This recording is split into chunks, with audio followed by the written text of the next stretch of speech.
भादो मास में शुक्ल पक्ष की 14 को यह अनंत व्रत किया जाता है। इस अति पुण्य व्रत कथा में अनुष्ठान ही समस्त पापों का विनाश होता है और मनुष्य सुख तथा समृद्धि को प्राप्त होता है। इस परम पुनीत व्रत को स्त्री और पुरुष समान रूप से करते हैं। व्रत के इस दिन प्राणी को चाहिए कि ब्रह्म मुहूर्त में निद्रा को त्याग दे और अपने बिस्तर से उठकर पहले नित्य कर्मों से निवृत्त हो नदी, सरोवर, तालाब अर्थात कुएं के जल से स्नान करें और रेशमी वस्त्र धारण करें। यदि समीप ही नदी गंगा नदी हो तो गंगा जल से स्नान करें। शुद्ध होकर अपने मन को अनंत भगवान के चरण कमलों में लगावें और एकाग्रत मन से व्रत को निश्चय करें। मन से निश्चय करके समस्त सामग्री को लेकर जल के किनारे जावे। जहाँ जाकर स्थान को लीप कर स्वच्छ बनावे और वहाँ कदली से खम्भ स्थापित करके बीच में बांस की टोकरी रखें। कुसा को लेकर उसकी शेष नाग की प्रतिमा बनावें और उसको उस टोकरी में स्थापित करें। पंचामृत से शेष नाग को स्नान कराएं, फिर स्वच्छ जल से स्नान करवा के उनके शरीर को अच्छी तरह सुखा ले। कलश के समीप दीपक जलाकर रखें। चंदन, अगर धूप आदि की गंध दें। रोली और चावल से पूजन करें और उसको पुष्प माला धारण करवाएं। विभिन्न नामों से भगवान शेष को आह्वान करें। अनंत भगवान को इस समस्त विश्व का उत्पत्ति, पालन और संहार करता माने। भगवान का ध्यान करें, एकाग्र चिंतन करें। 108 नामों से उनका सत्वन करें। तत्पश्चात उनको नैवेद्य अर्पण करें। एक सेर चून का एक ही मालपुआ बनावें। उसी मालपुए को भगवान के सम्मुख रखें और उसके बाद उसमें से आधा पुआ काटकर ब्राह्मण को जिमावें और शेष मालपुआ अपने लिए रख लेवें। सूत को रोली में रंगकर उसमें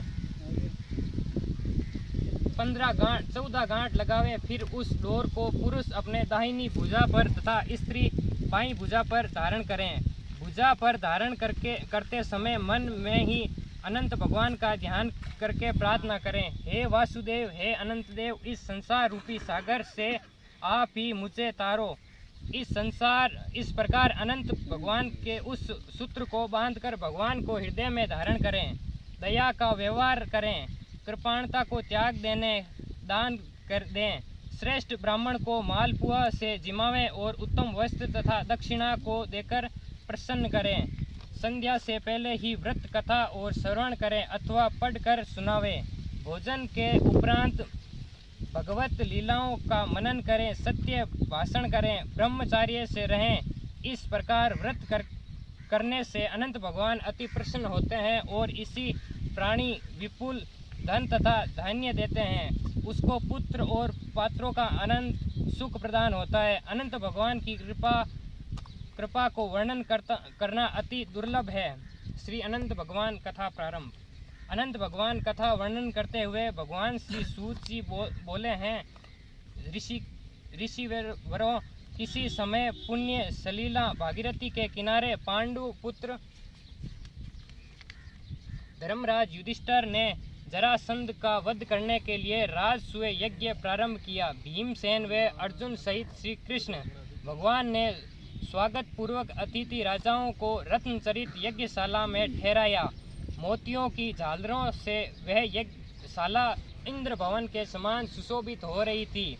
उसी समय वहां कुरुनंदन दुर्योधन ने पर्दापरण किया। सूखे स्थल को जल युक्त जान दुर्योधन वहां पर अपने वस्त्रों को उठाकर स्नेह चलने लगे। यह देख द्रौपदी आदि रानियां हंसने लगी। दूसरे स्थान पर जल युक्त स्थान को थल समझकर दुर्योधन बुरी तरह गिर पड़े।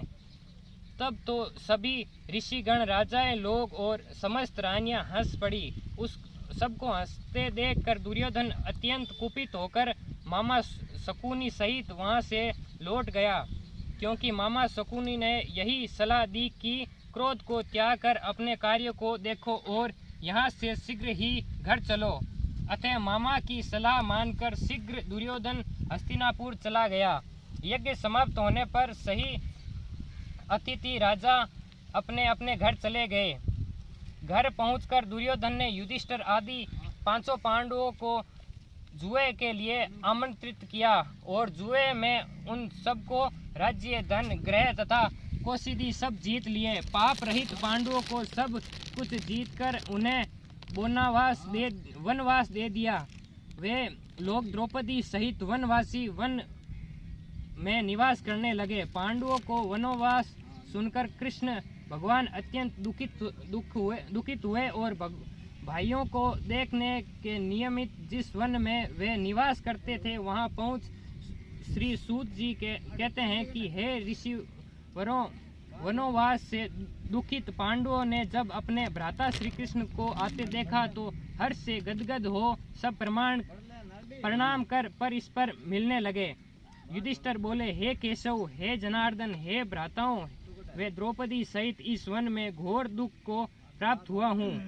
क्या इस दुख सागर में से मैं छुटकारा पा सकता हूँ? कोई ऐसी युक्ति है जिससे मैं अपना राज्य फिर प्राप्त कर सकूं? कोई ऐसे देव या आराधना, पूजन व व्रतादि मुझे बताने की कृपा कीजिए जिससे मैं इस संकट से निकलकर फिर से अपना राज्य, धन प्राप्त कर लूं।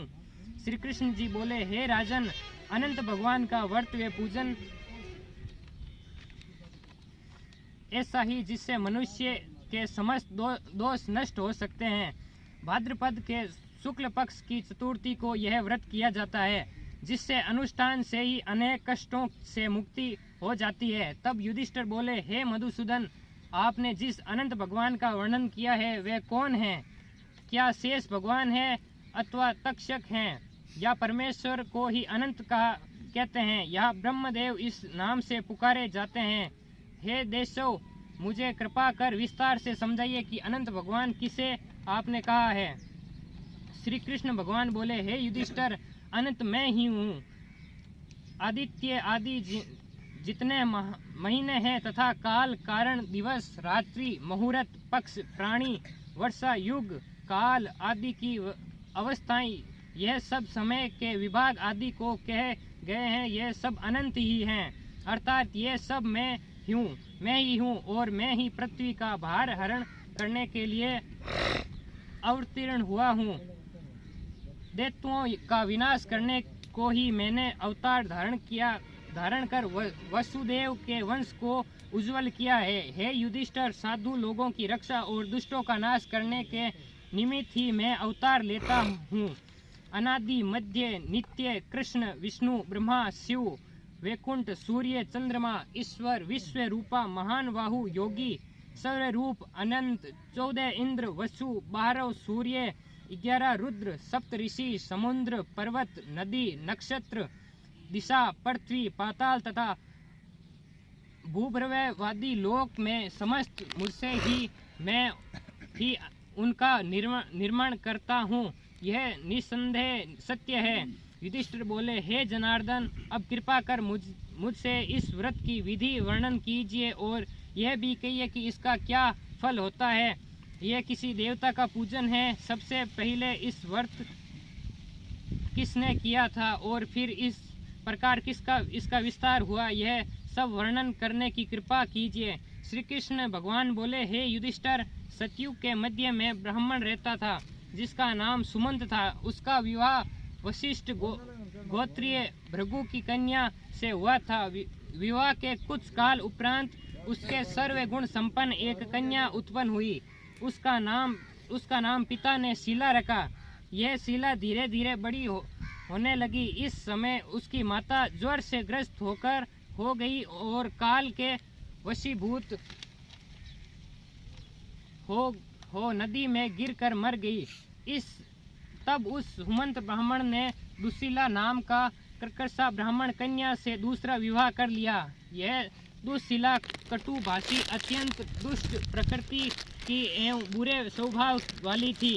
शीला पिता के घर में ही पूजा आदि किया करती थी। वह खम्भों व दीवालों पर विविध रंगों के शंख, पद्म तथा स्वास्तिक आदि बनाती रहती थी।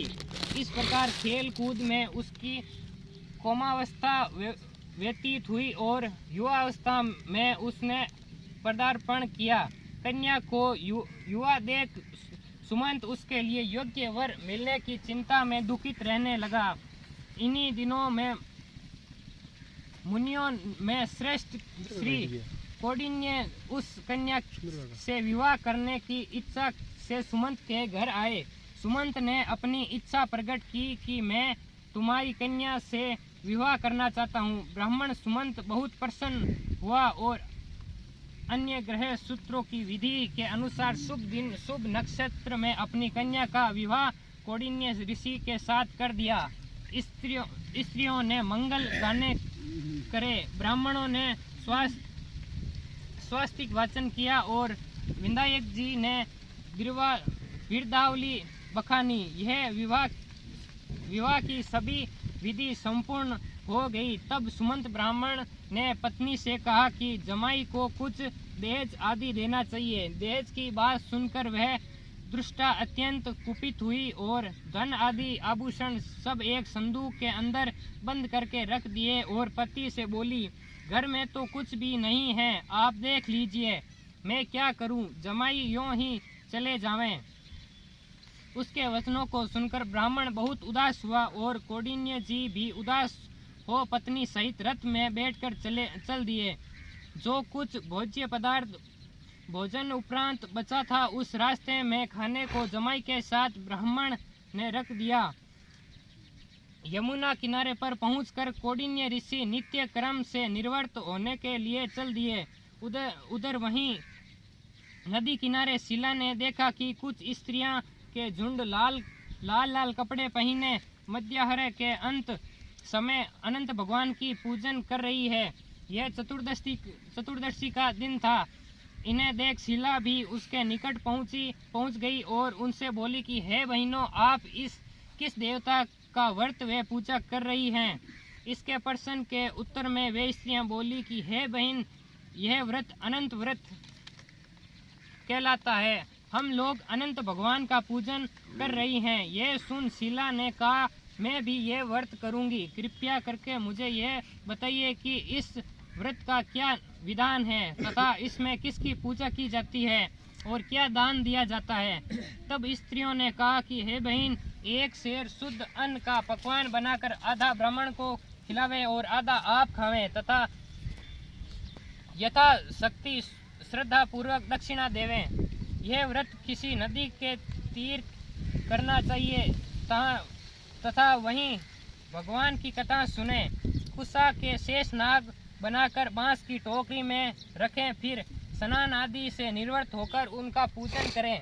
धूप दीप पुष्प नैवेद्य तथा पकवानों से उनका पूजन करें। तत्पश्चात मजबूत सूत लेकर उसे हल्दी में रंगें और उनमें 14 ग्रंथि लगाकर भगवान के आगे रखें। फिर उसे भगवान का ध्यान करके स्त्री अपनी बाईं भुजा में बांध लें। यदि पुरुष पूजन कर रहे हैं तो अपनी दाईं भुजा में बांध लें। सूत बांधते समय यह मंत्र पढ़े, हे वसुदेव, इस संसार समुद्र में मैं डूब रही हूँ, आप मुझे उबारिए। यह इस अनंत रूपी सूत में विराजमान है, आपको बार बार नमस्कार है। इस प्रकार इस अनंत सूत्र को चित्त स्थिर करके आदि अंत रहित परमेश्वर का ध्यान करके बांध लें। हे बहन, यही व्रत का विधान है। भगवान श्री कृष्ण बोले, हे युधिष्ठिर, इस प्रकार उन स्त्रियों के मुख में व्रत का संपूर्ण विधान सुनकर शीला अत्यंत प्रसन्न हुई तथा 14 गांठ लगाकर व्रत सूत्र अपनी भुजा में बांध ली तथा व्रत भी किया। जो मार्ग के लिए भोजन बांधा था उसमें से आधा ब्राह्मण को खिलाया तथा थोड़ा सा आप खाकर पति के साथ रथ में बैठकर चल दी। पति के घर पहुंचकर उसे सुंदर शुभ शगुन हुआ।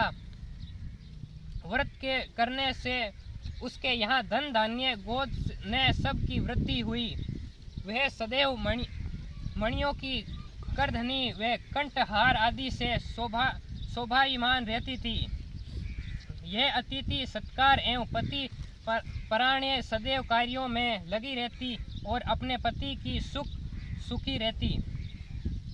एक दिन वह बैठी थी कि ऋषि की दृष्टि उस डोर पर पड़ी। कौंडिन्य ऋषि ने पूछा, हे शीला, यह पीला डोर तुमने क्यों क्यों बांधा है? क्या इस द्वारा तुमसे मुझे अपने वश में रखना चाहती हो? मुझे इसका ठीक ठीक कारण बताओ। शीला ने कहा, हे पतिदेव, यह अनंत भगवान का सूत्र है। इसके द्वारा मनुष्य धन धान्य तथा ऐश्वर्य आदि सर्व सुखों की प्राप्ति करता है। इस कारण यह सूत्र मैंने धारण किया है। यह सुन धनान्य कौंडिन्य ऋषि ने यह सूत्र तोड़ डाला और उसे फटकारते हुए बोले, हे दुष्टा, यह कौन अनंत भगवान है जिससे विश्व में तू बकवास कर रही है? कौंडिन्य ने यह अनंत सूत्र अग्नि में फेंक दिया, किंतु शीला ने झपटकर उसे उठा लिया और दुग्ध पात्र में डाल दिया, और इस प्रकार अनंत सूत्र को तोड़कर फेंकने से ऋषि का धन ऐश्वर्य सब नष्ट प्राय हो गया। गांव की चोरी हो गई, गृह में अग्नि लग गई, धन धान्य सब नष्ट हो गया, जिससे बंधु भी दुश्मन हो गए, परिवार में कलह ने प्रवेश कर लिया। इस प्रकार अनंत भगवान का निरादर करने से कौंडिन्य ने गृह में दारिद्रता का पूर्ण रूप से निवास हो गया। श्री कृष्ण बोले, हे युधिष्ठिर, पड़ोसियों ने वार्तालाप बंद कर दिया। वे मन धन तन सबसे अत्यंत कष्ट हुए, अत्यंत दुखित हो। एक दिन कौंडिन्य अपनी स्त्री से बोले, हे शीला, ये एकाएक कैसी विपत्ति मेरे ऊपर आई है, जिससे प्रभाव से मेरे पास कुछ भी नहीं रहा, यहाँ तक कि बंधु बांध वो भी चले हो गए। कोई मुझसे बोलता नहीं, क्या कारण है? किस पाप का फल है? क्या तुम मुझे बात बता सकती हो कि अब किस प्रकार मेरी स्थिति में सुधार हो? तब वह अत्यंत चतुर स्त्री मीठी वाणी में समझाकर कहने लगी। शीला बोली, हे पति श्रेष्ठ, उस दिन जो आपने अनंत सूत्र को तोड़कर फेंक दिया था और अनंत भगवान की अपशब्दों में निंदा की थी, उसी का यह दंड भोगना पड़ रहा है। हे प्रभु, आप उसी के निमित्त कुछ करिए, तभी आपका भला हो सकेगा। अपनी पत्नी की बात सुनकर कौंडिन्य जी ने भगवान का स्मरण किया और गृह त्याग वन में तपस्या करने लगे। वह रात दिन यही विचार करते कि मैं कहाँ पर उन भगवान को ढूंढूं, जिनकी कृपा से मुझे इस प्रकार का सुख प्राप्त था और जिनकी निंदा से सब कुछ नष्ट हो गया। हाँ, ये धन ही उसका कारण हुआ, इसी से मुझे सुख दुख प्राप्त हुआ। इस तरह अनेक प्रकार की चिंताएं करते हुए वे वन घूमते रहे। एक दिन जंगल में उन्होंने फलों से लदे आम वृक्ष को देखा, जिसके फलों को किसी ने नहीं खाया था और वे सड़ने लगे थे। पक्षी तक उस वृक्ष पर नहीं थे। कौंडिन्य ने उस वृक्ष से पूछा, हे वृक्ष, तूने अनंत भगवान को कहीं देखा है?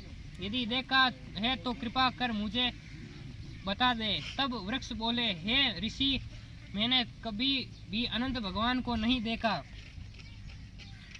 तब तो ऋषि अत्यंत खिन्न हो गए और दुखी हृदय से वहां से चल दिए।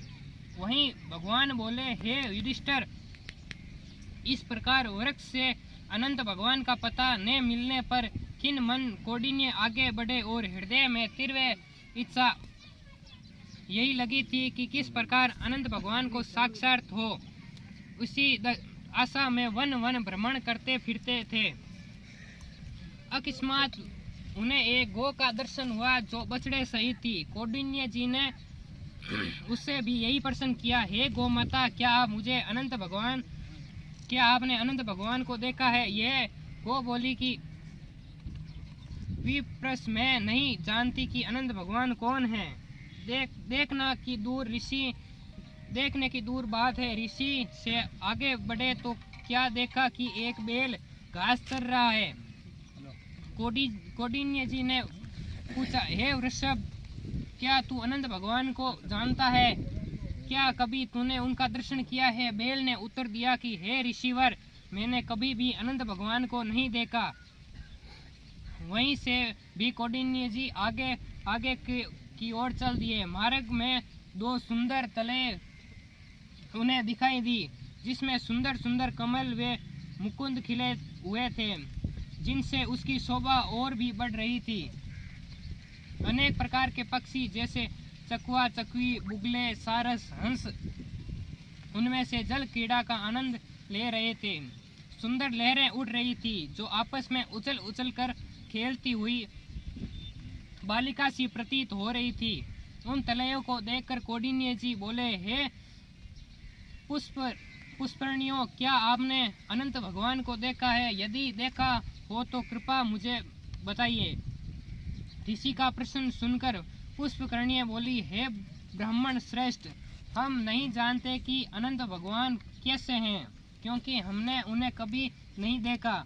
बेचारे ऋषि हर बार अपने प्रश्न का उत्तर नकारात्मक रूप से पाकर बड़े दुखी हो फिर आगे की ओर चल दिए। चलते चलते रास्ते में उन्हें एक गधा मिला। गधे से भी उन्होंने अनंत का पूछा, किंतु गधा भी यही उत्तर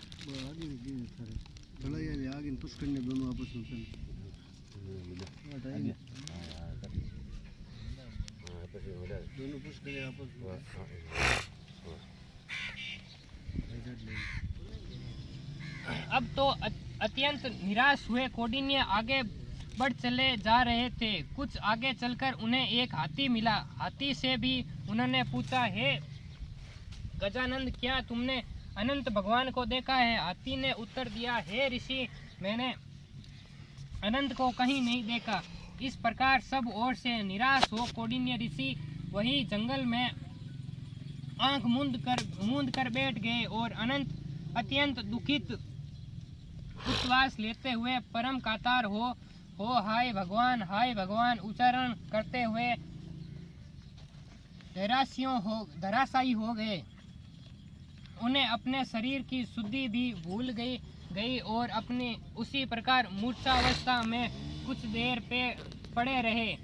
जब चैतन्य आई तो सभी अनंत रटते हुए उठ बैठे और सब प्रण किया कि अब अपने शरीर को छोड़ दूंगा। बिना अनंत भगवान का दर्शन किए जीवन व्यर्थ है।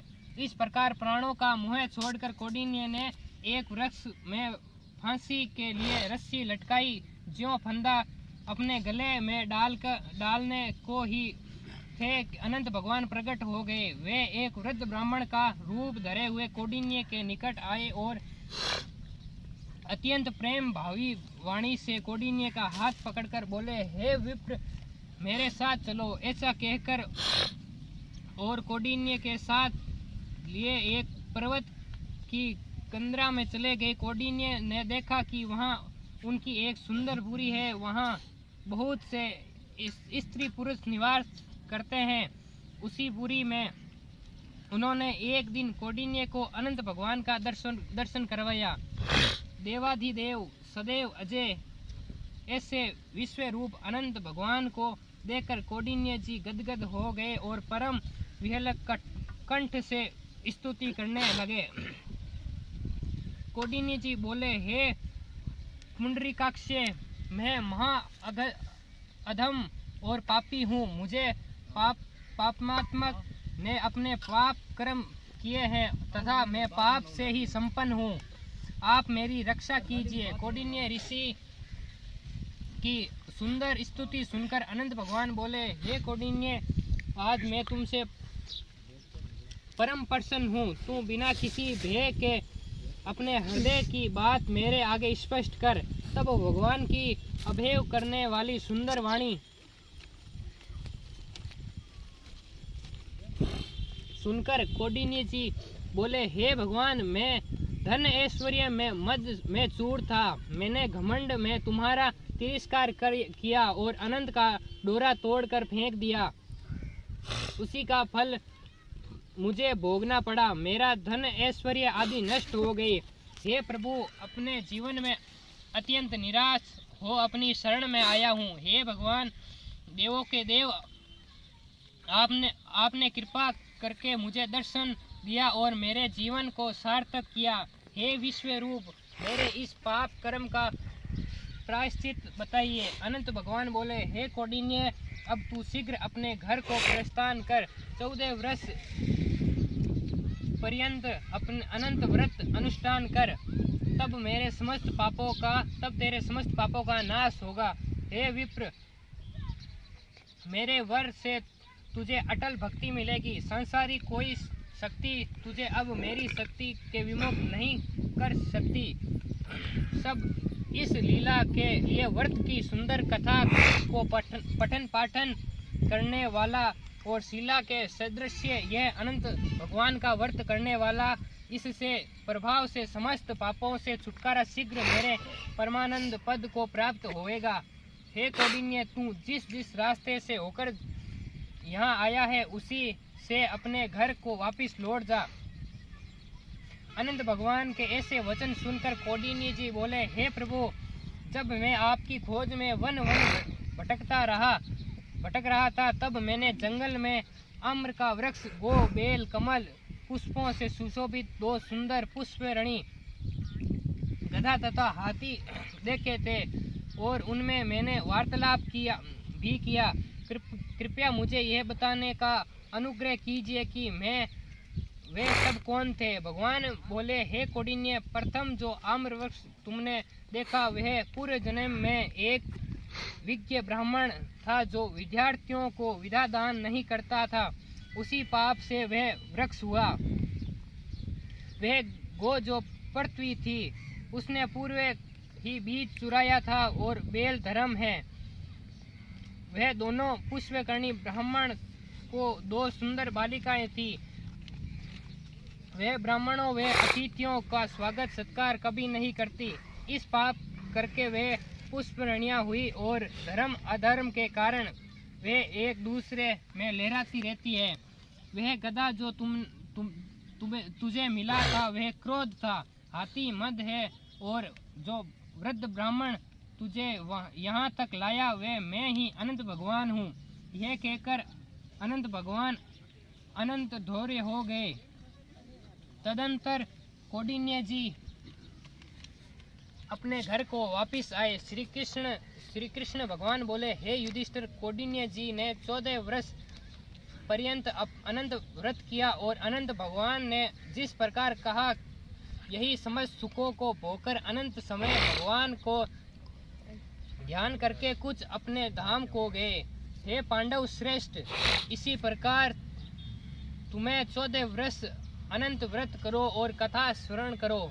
हे युधिष्ठिर, यह समस्त व्रतों से उत्तम व्रत मैंने तुम्हें सुनाया है। इस व्रत में के प्रभाव से मनुष्य समस्त पापों से छुटकारा अनंत लोक को प्राप्त करता है। हे युधिष्ठिर, जो शुद्ध तरल हृदय वाले मनुष्य इस प्रकार इस संसार में सुख से रहना चाहते हैं, वे विशाल रूप अनंत भगवान का पूजन व व्रत करके अपने हाथ में 14 गांठ लगाकर अनंत देव का डोर बांधते हैं। बोलिए श्री अनंत भगवान की जय।